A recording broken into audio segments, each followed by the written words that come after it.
అందరికీ నమస్కారం. Welcome to Myra Media. రాష్ట్రంలో ఎన్నికలు దగ్గర పడుతున్న కొద్దీ మరి మేనిఫెస్టో అంశాలు అయితే పెద్ద ఎత్తున చర్చకైతే వస్తుంది. వైసీపీ చెబుతుంది గతంలో ఇచ్చినటువంటి మేనిఫెస్టోని దాదాపు 99% మరి అమలు చేసి ఎన్నికలకు వెళ్తున్నామని కూడా పెద్ద ఎత్తున ప్రచారం చేసుకుంటున్న నేపథ్యంలో నిజంగా అసలు వైసీపీ మేనిఫెస్టో పూర్తిగా చేసిందా లేదా అనే అంశం మీద మనతో మాట్లాడడానికి రాజకీయ విశ్లేషకులు వైసీపీ నాయకులు ముక్కు వెంకటేశ్వర రెడ్డి గారు మనతో ఉన్నారు. నమస్కారం వెంకటేశ్వర రెడ్డి గారు. నమస్తే. వైసీపీ చెబుతుందండి మరికొద్ది రోజుల్లోనే ఎన్నికలు జరగబోతున్న తరుణంలో మేము 2019లో ఇచ్చినటువంటి మేనిఫెస్టోని దాదాపు 99% పూర్తి చేసి ప్రజల వద్దకు వెళ్తున్నాం ఉంటుంది. నిజంగా మేనిఫెస్టోని 99% పూర్తి చేసిందని మీరు భావిస్తున్నారా? వాస్తవంగా చూసుకోమనండి క్లియర్గా. జగన్మోహన్ రెడ్డి గారు 2 పేజీల మేనిఫెస్టోని ఇచ్చారు. అవును. చంద్రబాబు గారు లాగేమి 600 పేజీల చిల్లర మేనిఫెస్టో ఏమిలా. ఆ 2 పేజీల మేనిఫెస్టో ఆ రోజు నుంచి ఈ రోజు వరకు జగన్మోహన్ రెడ్డి గారి టేబుల్ మీద కానీ, మంత్రుల పేషీల్లో కానీ, అధికారుల టేబుల్ మీద ఉంది. చెక్ చేయమనండి. అదే చంద్రబాబు గారి మేనిఫెస్టో ఇస్తారు, అది ఆ బుక్ ఎక్కడ ఉంది అసలు వెబ్సైట్లో నుంచి కూడా తీసేసి. సరే, బాగానే ఉంది. మీరు అంటే అమలు చేశారని మీరు అంటున్నారు. అవును. కానీ ప్రతిపక్షాలు కానీ తెలుగుదేశం పార్టీ కానీ అంటుంది పెద్ద ఎత్తున అయితే విమర్శలు కూడా చేస్తుంది. ఏదైతే మద్యపాన నిషేధం చేస్తానన్న జగన్మోహన్ రెడ్డి వైఎస్ఆర్సీపీ ప్రభుత్వం ఇంతవరకు ఆ దిశగా అడుగులు వేయకుండా 100% మేము చేసామని చెప్పుకుంటున్నది ఏంటి? మద్య నిషేధం మరి పరిస్థితి ఏంటని ప్రశ్నిస్తుంది. అంటే మీకు కానీ తెలుగుదేశం వాళ్ళకి కానీ తెలియని విషయం ఏంటంటే, జగన్మోహన్ రెడ్డి గారు మేనిఫెస్టోలో క్లియర్ చూడండి. ఏముంది మేనిఫెస్టోలో క్లియర్గా మద్య నియంత్రణ, మద్యపాన నిషేధం కదా, మద్యపాన నియంత్రణ క్లియర్. మీరు చూడండి మేనిఫెస్టో. నిషేధం కాకుండా నియంత్రణ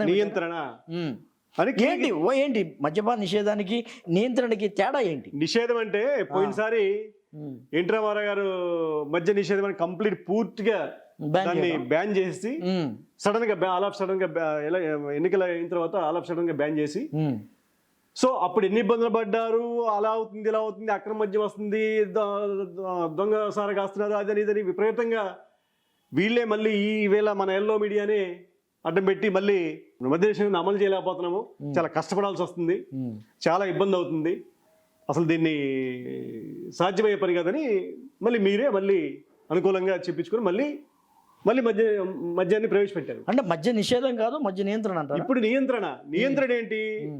గ్రాడ్యువల్గా స్లోగా ఆ మద్యాన్ని అనేది కంట్రోల్ చేసుకుంటూ వస్తున్నారు. ఏ రకంగా? బెల్ట్ షాపులు కంప్లీట్ క్లోజు, ప్లస్ మీకు షాపులు కూడా ప్రైవేట్కి అడ్డగోలుగా ఇవ్వకుండా ప్రభుత్వ నియంత్రణలో పెట్టుకొని ప్రభుత్వమే కంట్రోల్ చేస్తుంది. ప్లస్ మీకేనంటే రేట్లు కూడా, మీకు రేట్లు కొంచెం ఎక్కువ అయితే ఏమవుద్దంటే, రోజు ఒక క్వార్టర్ తాగేవాడు ఒక 90 లేకపోతే ఇంకోటి తాగుతాడు, లేదంటే ఒక హాఫ్ తాగేవాడు క్వార్టర్కి వస్తాడు.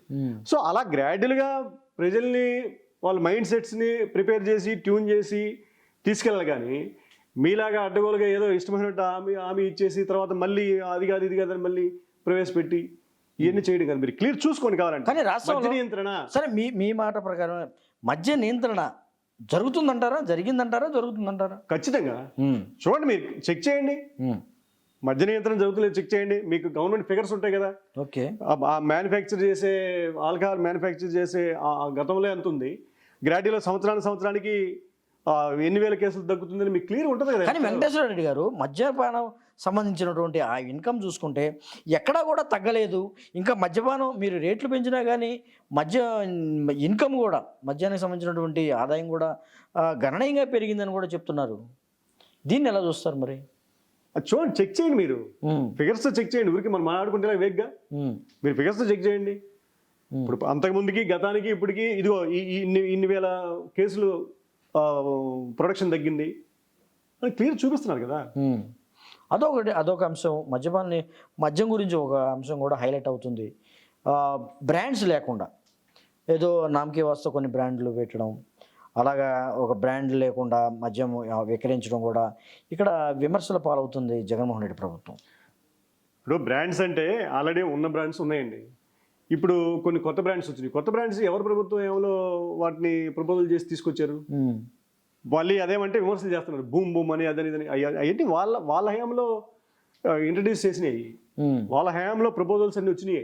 ఓకే. కొత్తగా ఏమి జగన్మోహన్ రెడ్డి గారు వచ్చిన తర్వాత ఏమి చేసినాయి కదా అవి. చెక్ చేయండి అవి కూడా.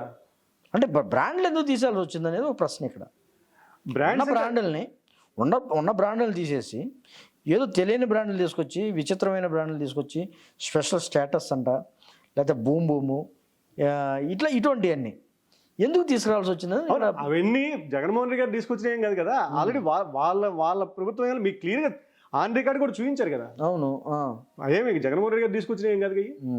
మీ గవర్నమెంట్లో మీ ప్రపోజల్స్ ఉన్నాయి అవన్నీ. ఇదైతే హైలైట్ అవుతుంది వెంకటేశ్వర రెడ్డి గారు. ఇటీవల జిల్లా పర్యటన చేస్తున్నటువంటి షర్మిల కూడా పెద్ద ఎత్తున ఈ బ్రాండ్స్ మీద ఆవిడ క్వశ్చన్ చేస్తుంది, విమర్శిస్తుంది. అసలు ఆ బ్రాండ్లు ఏంటి, ఆ పరిస్థితి ఏంటి, మా జగనన్న అసలు ఏంటి, ఈ బ్రాండ్లు ఏం పెట్టాడు ఏంటని కూడా చెప్తుంది. ఇప్పుడు షర్మిల గారు చేసే ఆరోపణలన్నీ గతంలోనే చెప్పడం జరిగింది మీ ఇంటర్వ్యూలో కూడా. ఇప్పుడు ఆవిడ ఏంటంటే ఒక పురంధరేశ్వరి గారి గొంతు, ఒక పవన్ కళ్యాణ్ గారి గొంతు, ఒక చంద్రబాబు గారి గొంతు, అన్ని గొంతులు కలిసి ఆమె మాట్లాడుతున్నారు. అన్ని గొంతులు కలిసి షర్మిల గారు అయ్యారు. ఎందుకంటే క్లియర్ చూసిందే. ఇంకా ఆవిడ ఏంటంటే రాజశేఖర రెడ్డి గారి కూతురుగా మేము ఆమెని ఏం మాట్లాడలేక ఉండడమే కానీ ఆవిడ ఏంటి క్రెడిబిలిటీ ఎక్కడుంది ఆవిడకి? ఆవిడ మాట్లాడితే రాజశేఖర రెడ్డి గారు రాజన్న రాజ్యం అంటారు. రాజన్న రాజ్యాన్ని ఎవరు తీసుకొచ్చారు, ఎవరు నిలబెట్టుకుంటూ వచ్చారు? రాజశేఖర రెడ్డి గారి పేరుని ఎవరు నిలబెట్టారు, ఎవరు నిలబెడుతున్నారు?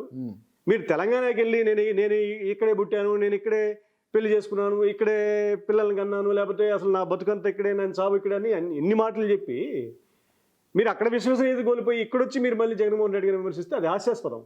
ప్రజలు కూడా నవ్వుకుంటున్నారు. అదే ముఖ్యంగా బ్రాండ్ల గురించే మాట్లాడింది. బ్రాండ్లు ఆ విధంగా ఇంకా బ్రాండ్స్ గురించి, మద్యం గురించి ఆల్రెడీ చెప్పడం జరిగింది.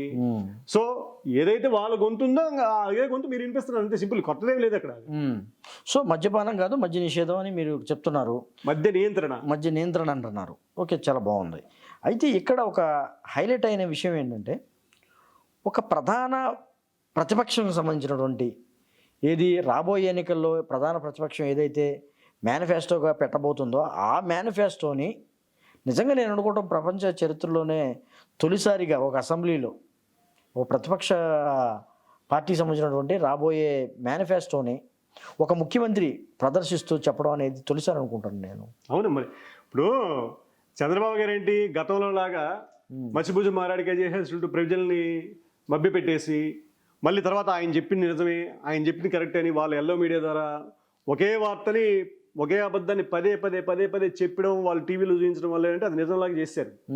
సో ఇప్పుడు ఆన్ రికార్డు ఆయన అసెంబ్లీ సాక్షిగా క్లియర్గా ఇదిగో నేను ఇచ్చిన మేనిఫెస్టో ఏంటి, ఇప్పుడు ఈయన చెప్పే మేనిఫెస్టో ఏంటి, నేను ఇచ్చిన మేనిఫెస్టోని అమలు చేశాను లేదా, ఈయన గతంలో ఇచ్చిన మేనిఫెస్టోని అమలు చేశారా లేదా. సో క్లారిటీగా అందుకే ఆయన స్క్రీన్ ప్రెజెంటేషన్ ఇచ్చి వెరీ క్లియర్గా చెప్తున్నారు. వెరీ క్లియర్గా ఆయన నేను ఇచ్చిన హామీలు నెరవేర్చడానికి దాదాపు 70,000 కోట్లు అమలు చేయడానికే కింద మీద పడుతున్నాము. ఆయన ఇచ్చిన హామీలు ఏదో 6 గ్యారెంటీలని అని ఈ ఆల్రెడీ ఉన్న స్కీమ్స్ తీసేయలేని, అసలు ఏ గవర్నమెంట్ ఇచ్చిన తీసేయలేని, వీటన్ని కలుపుకుంటే 126,000 కోట్ల చిల్లర అవుతుంది.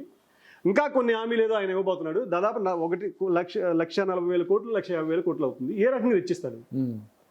అంటే ఇవ్వలేని హామీలు, అబద్ధ హామీలు ఏదో ఒకటి చెప్పేసి ముందు ఏదో ఓట్లు రాబట్టుకోవడం కోసం గతంలో 2014లో ఎలా అయితే చేశారో రైతు రుణమాఫీ అని, డ్వాక్రా రుణమాఫీ అని, లేకపోతే నిరుద్యోగ భృతి అని, అంటే అడ్డగోల హామీలు 600 పేజీల హామీలు ఇచ్చి ఏం చేశారు అంటే ఒకసారి క్లియర్ చూసుకోండి. అంటే జగన్మోహన్ రెడ్డి చెప్తుంది ఏంటంటే తెలుగుదేశం మేనిఫెస్టో నమ్మొద్దు, ఇది అమలు సాధ్యం కాదని ఉద్దేశమా అక్కడ? క్లియర్గా మరి మీరే మొన్నటిదాకా అన్నారు కదా, అసలు ఈ రకంగా స్కీమ్స్ ఇచ్చేస్తున్నారు, ఈ రకంగా అయిపోతుంది, రాష్ట్రం శ్రీలంక అయిపోతుంది, బడ్జెట్ అంతా సంక్షేమ పథకాలకి వెళ్ళిపోతుంది, లేదంటే రోడ్లు లేవు, అభివృద్ధి లేదు, అది ఇదని ఇష్టమైనట్టు మీరు మాట్లాడి ఈ రోజు మీకు అంతకు మించి విపరీతమైన హామీలు ఇస్తున్నారు అంటే ఏ రకంగా అమలు చేస్తారు మీరు? అంటే మీ ఇష్టమైన హామీలు ఇచ్చేస్తే అంటే రేపు మనకి బ్యాలెట్ బాక్స్లో లేకపోతే ఈవీఎంలో మనకు ఓటు పడిపోతే చాలు, తర్వాత తూచనొచ్చు అని ఏంటో నాకు అర్థం కావట్లా. అంటే అంత విశ్లేషణ చేయవలసిన అవసరం ఉందా అని ఒక ప్రశ్న అయితే ఉత్పన్నమవుతుంది. అవును, ఇది చర్చ జరగాలండి.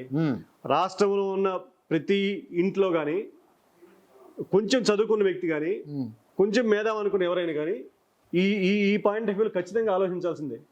ఎందుకంటే చంద్రబాబు గారు ఇచ్చే హామీలకి లేకపోతే వీటన్నిటికీ అసలు బడ్జెట్ ఎంత అవుద్ది? ఇప్పుడు ఆల్రెడీ ఎగ్జిస్టింగ్ హామీలకి ఎంత బడ్జెట్ అవుతుందో చర్చ జరగాలిగా. చర్చ జరిగితేనే కదా ఎవరు నిజం చెప్తారో ఎవరు అబద్ధం చెప్తారో చూస్తుంది. అది ఎవరైతే ఓటు బ్యాంక్ రాజకీయం కోసం చూస్తున్నారో చర్చ జరిగితేనే కదా మరి తెలిసేది, లేకపోతే ఎలా తెలుస్తుంది? ఇంకోటి, చంద్రబాబు గారు విజనరీ, ఆయన వస్తే అసలు సంపద సృష్టించేస్తారు అని ఒక నాడు తీసుకొస్తారు కొంతమంది. కరెక్ట్. అది ఇప్పుడు ఆయనే చాలా మీడియా పరంగా కూడా చాలాసార్లు చెప్పాడు ఆయన బహిరంగ సభల్లో కూడా. ఈ మేనిఫెస్టోతో అమలు సాధ్యం కాదు అంటున్నారు కాబట్టి ఖచ్చితంగా మేము వచ్చిన తర్వాత సంపద సృష్టిస్తా అంటున్నాడు. ఏం సంపద సృష్టించలేడు అనుకుంటున్నారా చంద్రబాబు గారు? కాదండి, అంటే సంపద సృష్టించడం ఏంటి? అంటే ఏమన్నా ఒక ఫ్యాక్టరీలో ఏమన్నా ప్రొడక్షన్ చేస్తారా? సంపద అంటే ఏంటి నాకు అర్థం కావట్లే. కదా, ఒక ఫ్యాక్టరీలో ఏమన్నా తయారు చేస్తారా సంపదనే? అసలు ఏంటి అంటే మరి ఆయనకి ఏమైనా ప్లాన్స్ ఉన్నాయేమో మనకేం తెలుసు. మరి ప్లాన్స్ ఉంటే ఇప్పుడు ఆయన కొత్తగా ముఖ్యమంత్రిగా నాకు అవకాశం ఏమని అడట్లా. ఆల్రెడీ 3 సార్లు ఆయనకి ముఖ్యమంత్రికి అవకాశం ఇచ్చారు. సరే, ఒకసారి ఇంటర్ గారు లాక్కున్నారు, 2 సార్లు అవకాశం ఇచ్చారు ప్రజలు. దాదాపు 14 ఏళ్ళు ముఖ్యమంత్రి చేశారు. మరి 14 ఏళ్లలో మీకు సంపద ఎక్కడ సృష్టించారు ఆయన? మరి ఇప్పుడు లాస్ట్లో దిగిపోయేటప్పుడు సాక్షాత్తు ఆ రోజు ఆర్థిక మంత్రిగా చేసిన యనమల రామకృష్ణుడు గారు ఏమి లేదు, బడ్జెట్ మొత్తం ఖాళీ అయిపోయింది, 100 కోట్లు అక్కడ ఉందని చెప్పారు. మీరే స్వయంగా ఏ రకంగా పరిపాలన సాగిస్తారు మేము చూస్తాము, ఆయన ఇచ్చిన హామీల్ని ఏ రకంగా అమలు చేస్తారు మేము చూస్తాము ఆయన ఛాలెంజ్ చేశాడు ప్రెస్ మీట్గా. అవును, ప్రెస్ పరంగానే ఛాలెంజ్ చేశాడు. ఇది ఆన్ రికార్డు ఉంది కదా, ఇదేం అబద్ధం కాదు. మరి జగన్మోహన్ రెడ్డి గారు ఈరోజు ఇంత సంక్షేమ పథకాలు కానీ ఎక్కడ హామీ ఇచ్చినా ఎక్కడ ఆపలేదు. దాదాపు 2,50,000 కోట్ల వరకు మీకు డైరెక్ట్ ట్రాన్స్ఫర్ అయింది. ఇది ప్రజల డీబీటీ ద్వారా ప్రజల అకౌంట్లోకి. సో మీకు సాక్షాత్తు నాకు గుర్తిరిగి ఐకే గుజరాల్ గారు ప్రధానమంత్రిగా ఉన్నప్పుడు ఆయన ఒక మీడియా సమావేశం అనుకుంటా, నాకు బాగా గుర్తు, ఇప్పటికి నేను పేపర్లో చదివినప్పుడు, మనం ఒక 100 రూపాయలు బడ్జెట్ ఎలాకెట్ చేసి కిందకి వెళ్ళేసరికి అది ప్రజల్లోకి చేరేసరికి గట్టిగా 25-30 రూపాయలు చేరేసరికి కష్టం అవుతుంది. ఏమి చేయలేకపోతున్నాము, ఏదన్నా ఒక మంత్రాలన్న ఉంటే బాగుండు, ప్రజలకు చేరే విధంగా 100 రూపాయలు ఏదైతే ఉందో 100 రూపాయలు చేరే విధంగా చేరడానికి ఏదైనా మంత్రదండం ఉంటే బాగుండని ఆయన స్వయంగా ఆయన మాట్లాడేది నేను కరెక్ట్ చెప్పారు మీరు. కానీ అదే విషయాన్ని కూడా కొంతమంది ఇతర నాయకులు కూడా చెప్పారు. రాజీవ్ గాంధీ ఎవరో చెప్పారు, ఇది ఐసు ముక్క మోడల్. ప్రభుత్వం దగ్గర ఐసు ముక్క ఎలా ఉంటే క్షేత్రస్థాయిలో లబ్ధిదారుడి దగ్గరికి ఈ ఐసు ముక్క వెళితే ఎలా ఉంటుందని కూడా కంపారిజన్ అయితే జరిగింది. సో ఈరోజు మరి జగన్మోహన్ రెడ్డి అలా చేస్తారు. మరి అలాంటిది మరి అంత పెద్ద ఆయన ఐకే గుజరాల్ గారు లాంటి జైగాంటిక్ పర్సనాలిటీ ఆయనే ఏం చేయలేకపోతున్నాడు మొదలుపడిన సందర్భంలో గట్టిగా 47-48 ఏళ్ళ వయసు యువకుడు జగన్మోహన్ రెడ్డి గారు ఎలా చేయగలిగాడు? కానీ ఆ రోజు టెక్నాలజీ లేదు, ఈ రోజు టెక్నాలజీ వచ్చింది. టెక్నాలజీ ఏమన్నా ఏ రోజులకు తగినట్టు ఆ రోజుల్లో టెక్నాలజీ ఉంటుందండి. అదే టెక్నాలజీ అనేది ఏ రోజుకి ఆ రోజు మారిపోయి, ఈ రోజు ఉన్న టెక్నాలజీ రేపు అయిపోద్ది మళ్ళీ. అవును. సో దానికి సంకల్పం ఉండాలి, చేయగలిగే సంకల్పం ఉండాలి. ప్లస్ ఎన్ని సమస్యలు వచ్చినా ఆ సమస్యతో పోరాడుతూ మనం చేయాల్సిందే అనే ఒక బలమైన ఇది ఉంటే అవుద్ది. అంటే ప్రజల్లోకి వెళ్ళిందంటారా మరి టీడీపీ మేనిఫెస్టో కష్టసాధ్యం అనేది ఏమన్నా ప్రజల్లోకి వెళ్ళింది అనుకుంటున్నారా? చర్చ జరగాలి. ఇలాగే మీలాంటి మీడియా ప్రతినిధుల ద్వారా కానీ, ఇలా మాలాంటి వాళ్ళ ద్వారా కానీ, కొంతమంది సమాజంలో ఉన్న మేధావుల ద్వారా, రకరకాల ఆర్గనైజేషన్స్ ద్వారా చర్చ జరగాలి ఖచ్చితంగా. ఇది ఏదో ఊరికే పైన ఏదో ఎల్లో మీడియానా లేకపోతే సాక్షిగా చూపించిన ఈ చర్చ జరగదు కాదు కదా, వాస్తవాలు చర్చ జరగాలి కదా. సో వైసీపీ మేనిఫెస్టో పూర్తి చేసిన తర్వాత ఎన్నికలు వెళ్తున్నారు. ఈ నేపథ్యంలో మరి మీ మేనిఫెస్టో అమలు తీరు కానీ, మీ మేనిఫెస్టో మరి 100% చేశానని మీరు చెప్పుకుంటున్నారు తీరు కానీ ప్రజలు ఎంతవరకు విశ్వసిస్తారనుకుంటున్నారు? ఖచ్చితంగా విశ్వసిస్తారండి. అందుకే జగన్మోహన్ రెడ్డి గారు వెరీ క్లియర్ చెప్పారు, 99% పైగా అమలు చేశాము అనుకుంటేనే నాకు ఓటేయండి, లేదంటే మీ ఇష్టం అని ఓపెన్ చెప్తున్నా. అంటే అంత ధైర్యం చెప్తున్నా అర్థం ఏంటి? అందుకే కదా ఆయన 175 టార్గెట్ పెట్టుకుంది. ఓకే, అంత కాన్ఫిడెన్స్ చేసామనే నమ్మకం ఉండబట్టి టార్గెట్ పెట్టుకున్నారు. సో ఇదే విధంగా మీరు ప్రజల్లోకి వెళ్ళబోతున్నారు ఖచ్చితంగా. 175 ఖచ్చితంగా. ఇది ముక్కు వెంకటేశ్వర రెడ్డి గారు చెప్తున్నారు. ఖచ్చితంగా వైసీపీ ప్రభుత్వం అమలు చేసి తీరుతుంది, మేనిఫెస్టో 100% చేసిందని కూడా చెప్తున్నారు. అంతేకాకుండా మేనిఫెస్టోలో ఉంది మద్యపాన నిషేధం కాదు, మద్యపాన నియంత్రణ. ఈ విషయాన్ని గుర్తుపెట్టుకోవాలని కూడా ఆయన నొక్కి చెప్తున్నారు. ఇదే అంశం మీద మరి ప్రజల్లోకి వెళ్ళబోతున్నారు. ప్రజలు కూడా దీవించి మరోసారి వైసీపీకి మరి ప్రభుత్వాన్ని కట్టబెట్టే అవకాశం ఉందని కూడా ఆయన స్పష్టంగా చెప్తున్న పరిస్థితి కూడా చూస్తున్నాము. నమస్కారం అండి. నమస్తే. Thank you.